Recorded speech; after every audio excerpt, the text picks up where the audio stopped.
Hello बच्चों, good morning to all of you. बच्चों, इस वीडियो में हम लोग पढ़ेंगे sound chapter and this is lecture number 7। इसके पहले हम लोगों ने बच्चों ऑलरेडी 6 लेक्चर रिकॉर्ड कर लिया है। तो चलिए यहाँ से आगे की पढ़ाई शुरू करते हैं। बच्चों, इस वीडियो में हम लोग पढ़ेंगे production of sound. This is very very important concept. So इसको आराम से समझिएगा, एक एक चीज इंपॉर्टेंट है बच्चों, इक्वली इंपॉर्टेंट है।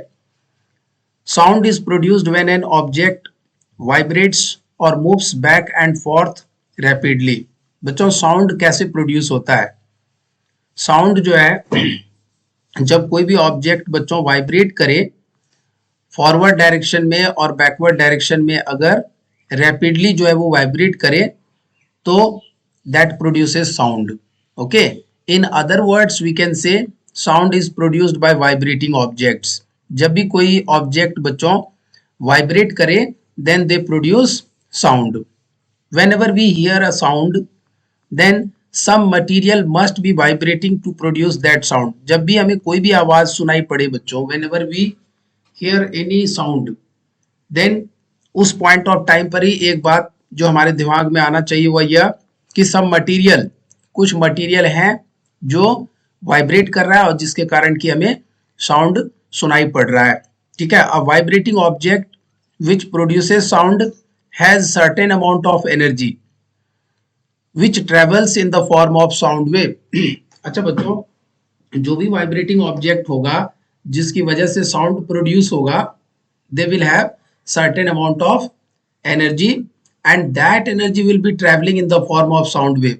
मीन्स साउंड जो है एक्चुअल में वो क्या है बच्चों, that is form of energy only. और हमें साउंड इसलिए सुनाई पड़ती है बच्चों क्योंकि दैट इज कंटेनिंग एनर्जी। ठीक है, आगे पढ़ेंगे बच्चों। यहाँ पर the energy required to make an object vibrate and produce sound is provided some outside source like our hand or wind etc। कह रहे बच्चों कि जब हम किसी भी ऑब्जेक्ट को वाइब्रेट करते हैं, so how can we vibrate any object? by providing energy and how we provide energy so that we can produce sound? We provide energy so that we can produce sound from outside, some outside source, and that outside source may be our hand, maybe wind, or maybe any means through which we can provide energy, and that energy will make the object to vibrate, and once there will be vibrating object they will produce sound। okay, so next page में आते हैं बच्चों। sound of a drum or tabla is produced by the vibration of its skin or membrane when struck।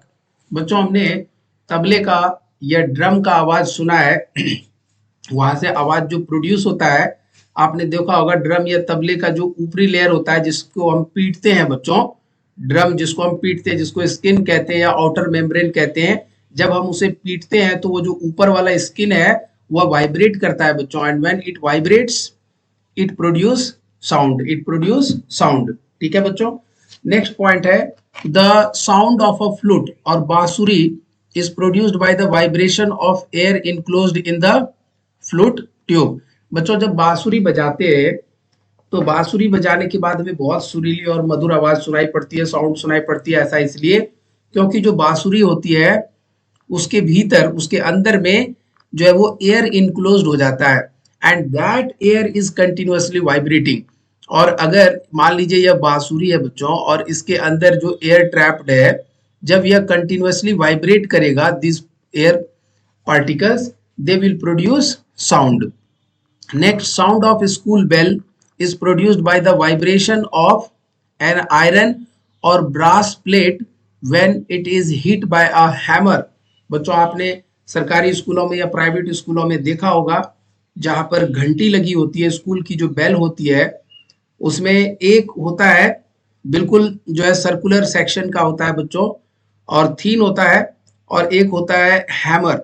Hammer से हम उस thin sheet को, जो कि आयरन का भी बना हो सकता है या ब्रास का बना हो सकता है, उसको हम लोग हैमर से पीटते हैं बच्चों, हीट करते हैं, और ऐसा करने से क्या होता है वो जो ब्रास का जो डिस्क होता है बच्चों वह वाइब्रेट करता है and they produce sound. So this is how we understand sound. आगे पढ़ेंगे बच्चों। In most of the cases a sound producing object vibrates. अधिकांश केसेस में बच्चों जो भी ऑब्जेक्ट साउंड प्रोड्यूस करता है they produce by vibration so fast that we cannot see its vibration with our eyes। बच्चों जब हम कहीं पर भी साउंड प्रोड्यूस होता हुआ पाते हैं तो that is only due to the vibration of object. अच्छा, जो ऑब्जेक्ट वाइब्रेट कर रहा होता है, जो साउंड प्रोड्यूस करता है बच्चों, तो वो ऑब्जेक्ट वाइब्रेट करता है, तो हम उसके वाइब्रेशंस को देख नहीं पाते हैं। क्यों नहीं देख पाते? क्योंकि वह जो वाइब्रेशन होता है इतना फास्ट होता है बच्चों कि that vibration we are unable to see with our eyes. ठीक है, सो यहां से आगे बढ़ेंगे बच्चों। In the laboratory experiments sound is produced by vibrating tuning fork. बच्चों लेबोरेटरी में अगर हमें एक्सपेरिमेंट्स करने हो और साउंड को प्रोड्यूस करना हो तो how can we produce the sound in laboratory? By using tuning fork. Tuning fork की सहायता से बच्चों फिजिक्स लैब में जो है साउंड प्रोड्यूस किया जाता है। तो चलिए आगे बढ़ते हैं। Sound can be produced by following methods. First one, by vibrating string as in sitar. Sitar एक म्यूजिकल इंस्ट्रूमेंट है बच्चों जिसमें हम साउंड प्रोड्यूस कर सकते हैं बाय वाइब्रेटिंग द स्ट्रिंग। दूसरा पॉइंट है by vibrating air as in a flute.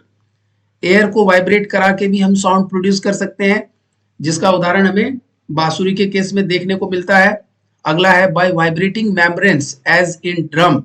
बच्चों ड्रम में हम देखते हैं कि जो ड्रम का जो आउटर स्किन होता है जिसको हम पीटते हैं बच्चों, उसका वाइब्रेशन होता है और उससे भी साउंड प्रोड्यूस होता है। Next one, by vibrating plates.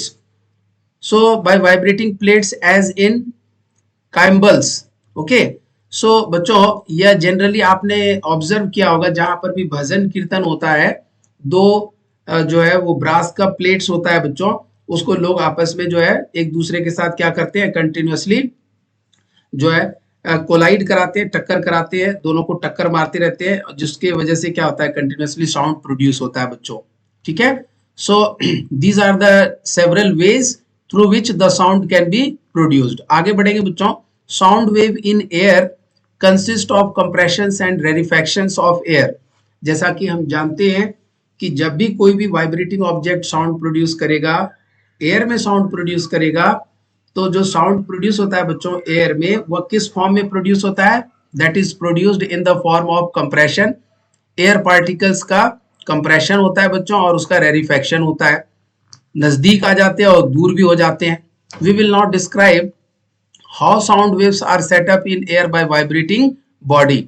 अब यहाँ पर हम लोग पढ़ेंगे बच्चों कि साउंड वेव को कैसे सेटअप किया जा सकता है एयर में बाय वाइब्रेटिंग बॉडी। जैसे यहाँ पर अपने पास एक ट्यूनिंग फॉर्क है, this is tuning fork only, और बच्चों यहाँ पर हमने इसको कुछ छेड़छाड़ नहीं किया है। This tuning fork is not getting disturb. तो यह यूनिफॉर्म, यहाँ पर यह एयर पार्टिकल्स जो है वह यूनिफॉर्म है बच्चों।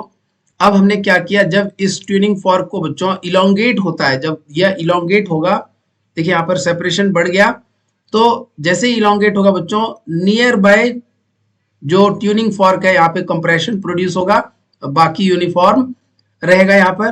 फिर जब यह वापस यहाँ पर एक्सपेंडेड पोर्शन से या कंप्रेस्ड पोर्शन में आएगा बच्चों, तो ठीक इसके जस्ट बाद जो है वो रेरिफैक्शन प्रोड्यूस होगा, then there will be compression and again there will be rarefaction. ठीक है, और यहाँ से बच्चों देख सकते हैं अगर वापस यह अपने नेचुरल पोजीशन पर आ जाए और कंटिन्यूअसली यह वाइब्रेट करते रहे, तो पहले कंप्रेशन, फिर रेरिफैक्शन, फिर कंप्रेशन, फिर रेरिफैक्शन, और यह सीक्वेंस चलता रहेगा बच्चों। सो यहाँ पे रेरिफैक्शन, कंप्रेशन, रेरिफैक्शन, कंप्रेशन, रेरिफैक्शन। तो ये यूनिफॉर्म वाला सेक्शन था, ये लास्ट वाला यूनिफॉर्म सेक्शन था बच्चों। यहाँ पर एक साइकिल कंप्लीट हो गया, एक तरह से आप देख सकते हैं, एक नहीं दो साइकिल कंप्लीट हो गया।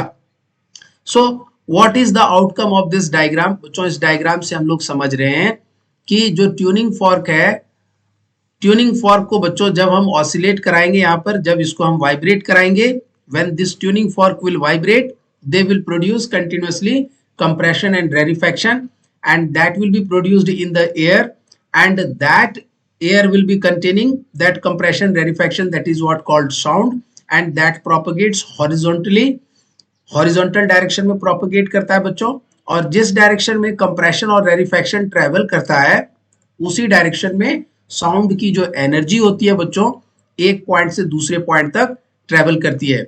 और एक बात जो आपको यहाँ पर हमेशा याद रखना है वो है यह कि साउंड जो प्रोड्यूस होता है बच्चों that is produced by vibrating objects, और जो वाइब्रेशन होता है बच्चों that is produced from the outside means, और जो भी आउटसाइड मीन्स से हम वाइब्रेशन प्रोवाइड करते हैं बच्चों they require certain amount of energy. So आगे बढ़ेंगे यहाँ पे। The buzzing sound of a bee और mosquito is produced by the vibration of their wings. मक्खियां, ये मच्छर जो होते हैं बच्चों, आपने देखा होगा कि जब वो मच्छर या मक्खियां उड़ती हैं आपके आसपास में सराउंडिंग में तो हमें एक आवाज सुनाई पड़ती है, भन भन की आवाज सुनाई पड़ती है। तो वो जो आवाज होती है वो कैसे प्रोड्यूस होता है? That is produced by the vibration of their wings of bee और मॉस्क्यूटो। अगला पॉइंट है sound in a sitar, veena और guitar is produced by the vibration of stretched string और स्ट्रेच्ड वायर। चाहे सितार हो, वीणा हो या गिटार हो बच्चों, इन सारे म्यूजिकल इंस्ट्रूमेंट में जो साउंड प्रोड्यूस होता है उसके लिए अलग से बच्चों वहां पर स्ट्रिंग होता है जिसको हम लोग स्ट्रेच करते हैं, कंप्रेस करते हैं, ताकि जो है सराउंडिंग में वाइब्रेशंस प्रोड्यूस हो और साउंड प्रोड्यूस हो। The sound of our voice is produced by the vibration of two vocal cords in our throat caused by air coming from the lungs.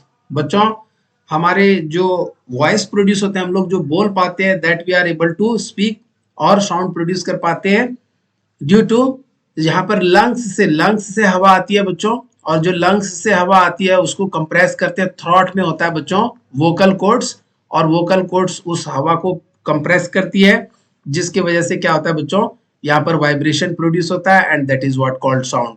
सो इस वीडियो में बच्चों हम लोगों ने ऑलमोस्ट सीखा कि कैसे साउंड वेव को प्रोड्यूस किया जा सकता है, how sound wave can be produced.